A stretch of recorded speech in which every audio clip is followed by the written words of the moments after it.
everyone, my name is Torino and today I've got a bowerbird here. And bowerbirds, for their nests, they steal lots of things. They steal lots of things like colourful things. Some bowerbirds like white, some bowerbirds like red, and some like blue.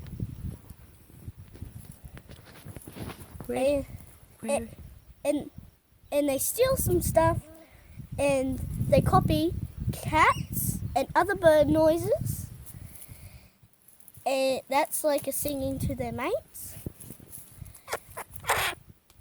And they lay 1 to 2 eggs, and a bowerbird once stole one of my blue rubber ducks.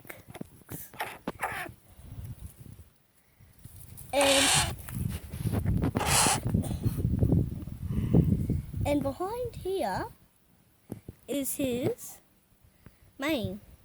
Chris. What else does he like to steal of Grandy's? He steals he eats bananas.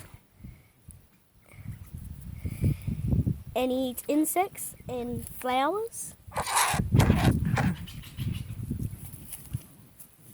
Thank you for watching. We might let him go.